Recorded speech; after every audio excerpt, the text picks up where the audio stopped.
नमस्कार दोस्तों, मैं आशीष मिश्रा आप लोगों के सामने पुनः उपस्थित हूँ।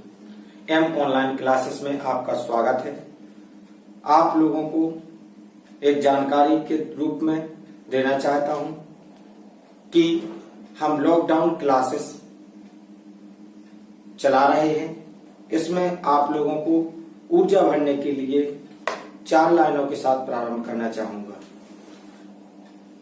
किसी कवि ने कहा है कि लहरों से डरकर नौका पार नहीं होती, कोशिश करने वालों की कभी हार नहीं होती। तो इसलिए इसी तरीके से आप कोशिश करते रहिए, इसी तरीके से आगे बढ़ते रहिए, क्योंकि अगर आप लहरों को देख करके डर जाएंगे तो आप अपने लक्ष्य को प्राप्त नहीं कर पाएंगे। इसलिए कोशिश करना ही हमारा लक्ष्य है। असफलता एक चुनौती है, इसे स्वीकार करें। क्या भूल हो गई उसे सुधार करें। चलिए इन्हीं के साथ में अपने अगले चैप्टर की ओर चलते हैं। हमारा रीजनिंग का चैप्टर है coding and decoding. Coding and decoding में हम देखते हैं कुछ प्रमुख बिंदुओं को। इनमें हमें कई प्रकार के क्वेश्चंस मिलेंगे, लेकिन उनके लिए हमें कुछ योजना बनानी होगी पहले से। जैसे कोडिंग डिकोडिंग हुआ और अल्फाबेट हुआ, ये दोनों संबंधित हैं एक दूसरे से। अल्फाबेट चैप्टर है इसी का, अल्फाबेट वर्णमाला का। तो कोडिंग डिकोडिंग और वर्णमाला दोनों चैप्टर एक ही है, एक ही तरीके से आ सकते हैं। तो उनको बताने के लिए मैं आपके सामने उपस्थित हूँ। चलिए इसमें पहले बताते हैं कि जैसे अगर कभी आ जाता है कि ABCD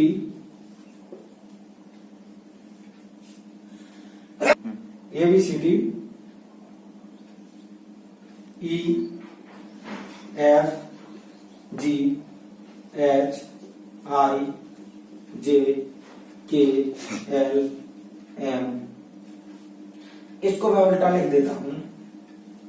M के बाद N O P Q R S T U V W X Y and Z। अब आप लोग इसमें पाएंगे कि यह 1 नंबर का वर्ड है, एक 26 नंबर का। ये आप लोग जानते हैं क्योंकि 26 वर्ड होते हैं अंग्रेजी भाषा में, वर्णमाला में, अंग्रेजी वर्णमाला में सॉरी। तो आप यहां से 1 से शुरू करेंगे तो 2 3 4 5 6 7 8 9 10 11 12 13 14 15 16 17 18 19 20 21 22 23 24 25।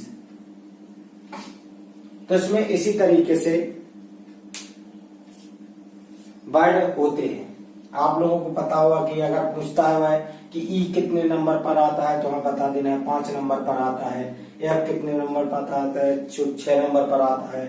जी कितने नंबर पर आता है तो 7 नंबर पर आता है। इसी तरीके से अलग अलग पूरी हम वर्णमाला को प्रदर्शित कर सकते हैं। लेकिन इसमें एक और चीज है कि जैसे M 13 पर आता है, अगर पूछता है कि M का अपोजिट वर्ड इस तरफ से M 13 पर आता है तो विपरीत दिशा में 13 पर कौन सा वर्ड आता है, तो हमें M के अपोजिट दिमाग में रखना है कि N आएगा।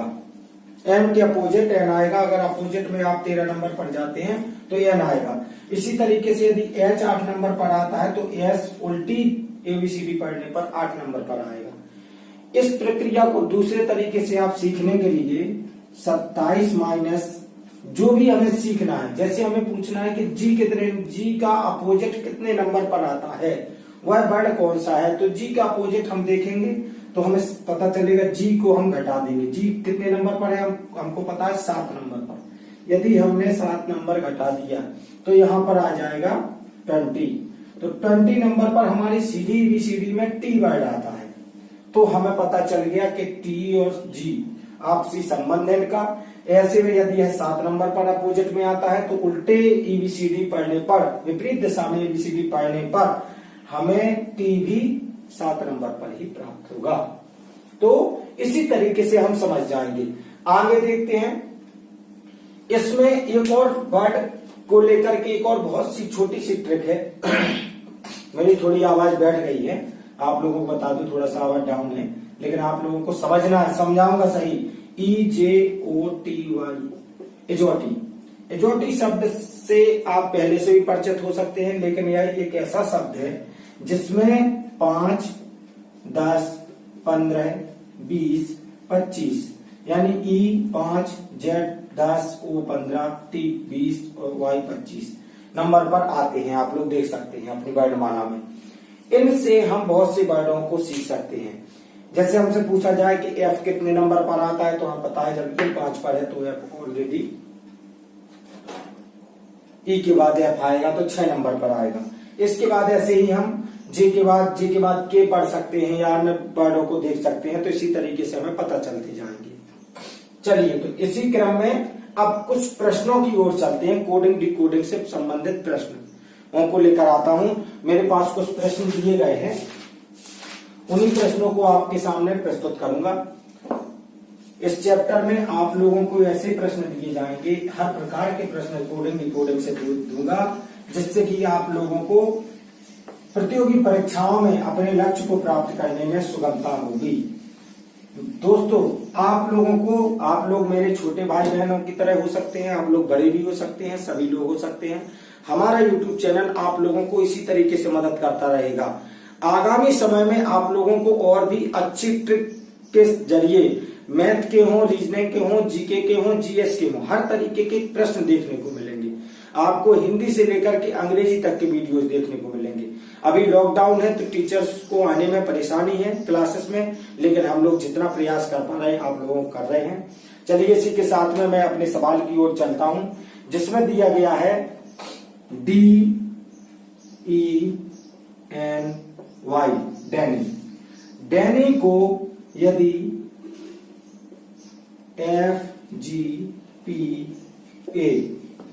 FGPA लिखा जाता है तो DOSE को क्या लिखा जाएगा? वह पूछ लेता है हमसे कि एक प्रश्न है, क्वेश्चन है एक, कि यदि डैनी को FGPA लिखा जाता है तो डोज को उसी कूट भाषा में क्या लिखा जाएगा? तो हम देखते हैं, हम इसको सॉल्व करने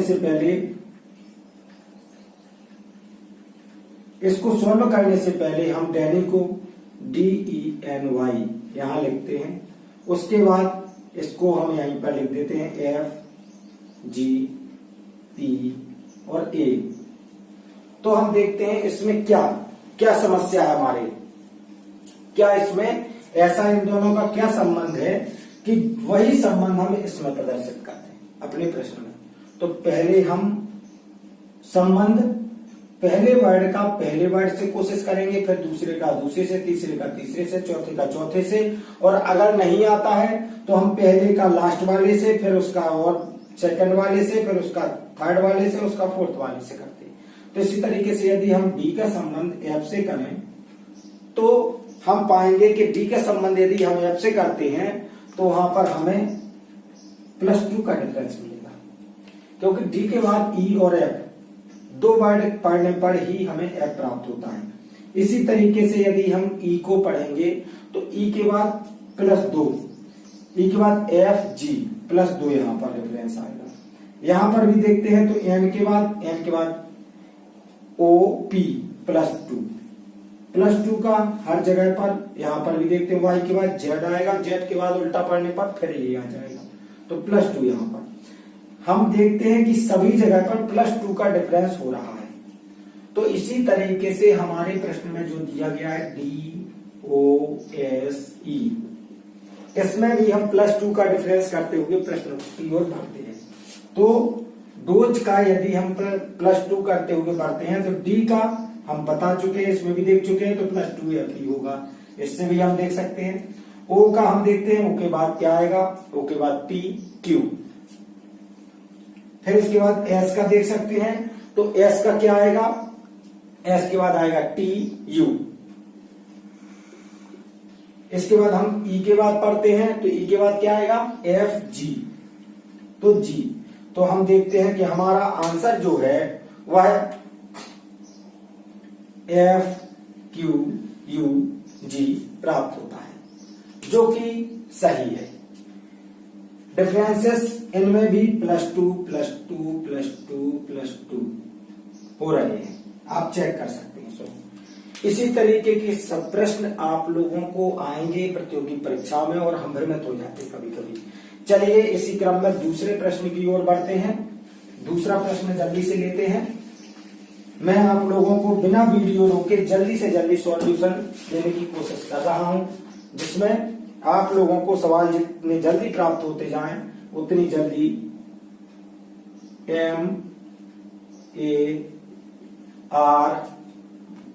MARINE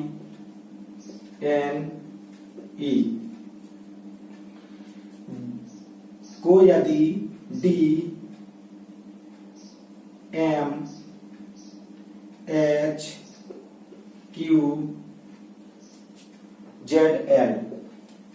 से प्रदर्शित किया जाता है।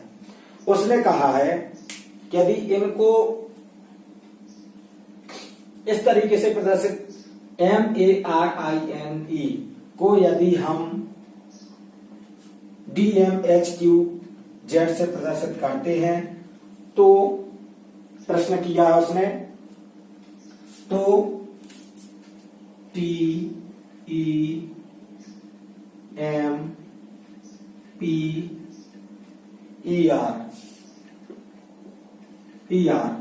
को आप कैसे प्रदर्शित करेंगे, प्रश्न किया उसने आपको। अब आपको दिमाग लगाना है कि इसको हम किस तरीके से प्रदर्शित करेंगे। तो आप देखते हैं कि यदि एम का डी से संबंध देखें, जो हम पूर्व के सवाल में देख चुके हैं, तो वो सही नहीं होगा।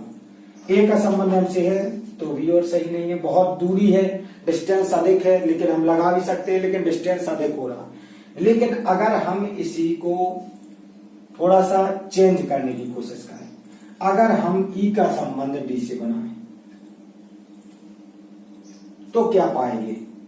यदि हम ई का संबंध डी से बनाएंगे तो इसमें हम पाएंगे कि यहां पर -1, ई के पहले आता है डी, तो हमें पता चल रहा है कि यदि -1 कर दिया जाए, ई में से -1 करके देखा जाए तो डी आ जाएगा।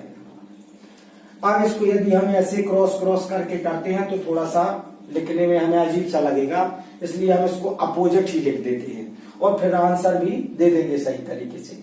यदि नहीं लिखना तो इसी तरीके से भी सॉल्यूशन कर सकता हूं, जैसे इसका संबंध इससे है, दूसरे का संबंध इससे बना दें, तीसरे का संबंध इससे बना दें, चौथे का संबंध इससे बना दें, पांचवें का संबंध इससे बना दें, छठवें का संबंध भी इससे बना दें।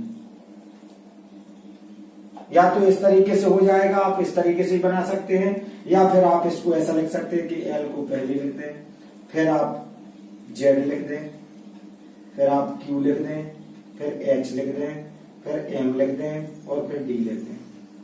इस तरीके से आप क्रम से भी दे सकते हैं कि इसका संबंध इससे होगा, इसका संबंध इससे, सबके सामने सामने संबंध होंगे और उसको पलटा दें तो वो आंसर कहलाएगा हमारे इसके अनुसार। अब -1 हम देखते हैं तो सब भी वर्ड जो है वो सभी -1 है एक दूसरे के, तो हम क्या पाते हैं यहां पर देखेंगे, एल क्या है एम का -1 है। ए को देखते हैं, ए जेड का क्या है -1 है, ए के पहले जेड आया होगा तो -1। आर क्या है -1 है, आर भी क्यू का -1 है। आई एच का क्या है -1 है। एन क्या है एम का -1 है। ई क्या है डी का -1 है। तो इसी तरीके से सभी प्रश्नों में हम देख रहे हैं, सभी बिंदुओं में देख रहे हैं कि -1 हो रहा है। तो इसी तरीके से हमारे सवाल में भी सभी को -1 करके हम हल कर सकते हैं और उसको अपोजिट कर देंगे तो हमारा आंसर आ जाएगा। जैसे टी का -1, टी का यदि मैं -1 कहूं तो क्या होगा, एस टी होता है। ई का -1 तो यानी डी ई होता है -1। एम एन एल एम तो एल -1 होगा। पी का ओ के बाद पी तो -1 है। ई का -1 कितना होगा, डी ई तो -1। आर क्यू आर तो क्यू होगा -1। अब हम इसको आंसर यदि आंसर पूछा है, क्योंकि आंसर उसमें देख रहे हैं कि उसमें आंसर ऐसा आ रहा है, अपोजिट रख के ही आंसर आएगा। ऑप्शन में वो ऐसा भी दे देगा, ऑप्शन में आपको एक ऑप्शन ए ऑप्शन ऐसा दे देगा और बी ऑप्शन आपको ऐसा दे देगा कि उसमें लिख देगा Q D O L D S. तो हमें पता होना चाहिए राइट आंसर जो होगा वह दूसरा ही होगा। तो इसी तरीके से आपको अन्य प्रक्रियाओं के प्रश्नों की ओर लेकर चलते हैं। अन्य प्रश्नों की ओर आप चलिए चलते हैं अगले प्रश्न की ओर। हमारा अगला प्रश्न दिया गया है कि COUNTER काउंटर। हम ऐसा भी हो सकता है कि कभी कई वर्ड हमारे इंग्लिश के ऐसे आ जाए कि जो हम पढ़ सकें, वो कई बार ऐसा हो सकता है कि जिनके कोई अर्थ ही ना हो। तो इस जगह पर हमें इंग्लिश की मीनिंग की याद रखने की जरूरत नहीं है, ना उसको पढ़ने के दिमाग लगाना है। तो उसने कहा है कि यदि काउंटर को प्रश्न किया जाएगा आपसे, यदि काउंटर को BPO BPDMSFU लिखा जाता है तो DIALECT को क्या लिखा जाएगा। तो हम इसमें भी संबंध देखते हैं। कोडिंग डिकोडिंग हमें बताता है कि हमें हर का अलग अलग टाइप का संबंध हो सकता है। अब यदि हम देखें तो सी का संबंध बी से हो सकता है, नहीं, बहुत दूरियां बनती हैं। यदि सी का संबंध यहाँ देखें, यदि जो हमने सीखा है अभी तक यू से देखें तो भी नहीं बनता है। तब हम क्या करेंगे, अब हम उसको मध्य से देखते हैं। मध्य से देखते हैं अर्थात सी का संबंध इसमें पूरे में डी से तो हो सकता है, अन्य से नहीं हो रहा है। ऐसे ही यदि आर का संबंध देखें तो यू से नहीं, इतना एस से हो जाएगा नजदीक, टी का यू से हो सकता है, ई का एफ से हो सकता है। इस तरीके से हम देखेंगे तो इसको हमें ये पाना है कि इसी तरीके से इसका संबंध बनाएंगे, इसी तरीके से इसका संबंध बनाएंगे, इसी तरीके से इसका संबंध बनाएंगे। हमारे सवाल में जैसा कि कहा गया है तो काउंटर में COU, यदि सी का डी से संबंध बनाया तो +1 आएगा, सी का यदि हम संबंध बनाएंगे तो +1 आएगा, ओ का संबंध पी से बनाएंगे तो +2, ओ के बाद पी ही आता है, यू के बाद भी आता है, यानी +1 सारी जगह पर हो रहा है। लेकिन यहाँ पर देखते हैं तो यहाँ पर क्या है, एम के बाद एन या एन के पहले एम आता है, तो यहाँ पर संबंध हमारा -1 का बन रहा है, यानी एक पहले वर्ड आ रहा है वह। तो यहाँ पर देखें टी का संबंध यू से, ई का संबंध एफ से, आर का संबंध एस से। तो हम पाएंगे कि चलिए चलते हैं। इसमें हमने देखा कि इसमें -1 कर रहे हैं। टी में यदि देखें तो टी और यू का संबंध +1 का, यहाँ पर ई का संबंध एफ से +1 का, आर का एस से संबंध +1 का देखते हैं। तो हम देखते हैं कि इसमें अलग अलग संबंध, 3 का इसका संबंध बन रहा है, एक इसका एक का बन रहा है, इन तीनों का अलग संबंध बन रहा है। इसी तरीके से हम अपने प्रश्न में जो कहा गया है कि DIALECT का संबंध बताइए, तो इसी तरीके से 3 का संबंध हम यहाँ बनाएंगे, L का अलग बनाएंगे, तीनों का अलग बनाएंगे। तो D का संबंध किससे बनाएंगे, D का संबंध हमें बनाना है इस तरीके से, इधर A का इधर, I का इधर। तो हम देखते हैं कि D के पहले, D के बाद कौन सा वर्ड ऐसा है जो आता है, D के बाद E आएगा तो +1, I J A B सारी जगह पर +1 हो रहा है। L में -1 करना है, I J K L, K के बाद L आता है तो K यहाँ आ जाएगा आपका, क्योंकि एक पहले लिखना है। यहाँ पर भी हमें देखना है तो यहाँ पर तीनों के संबंध +1 में जाएंगे, तीनों के संबंध +1 में, यानी ई का संबंध एफ से हमारा +1 का है, सी का संबंध डी से +1 का है, टी का संबंध यू, TST यू से +1 का है। इसी तरीके से हम प्रश्नों को लेकर चलेंगे कोडिंग डिकोडिंग में। आप इसका स्क्रीनशॉट ले सकते हैं, ये आप लोगों के उपयोगी हो सकता है, क्योंकि इसी तरीके के प्रश्न पूछे जाएंगे आगे अगले पार्ट में। अब मैं आप लोगों से विदाई लेना चाहूंगा। आपको अगले पार्ट में कुछ नए प्रश्नों के साथ आऊंगा जो आप लोगों को लाभदायक होंगे और सहयोग करेंगे प्रतियोगी परीक्षा में। हमारा लक्ष्य है कि हर घर में हो एक सरकारी नौकरी। आप लोग हमारे चैनल को सब्सक्राइब करिए, लाइक करिए, शेयर करिए और बेल आइकन को प्रेस करिए। चलते हैं मित्रों, धन्यवाद, जय हिंद।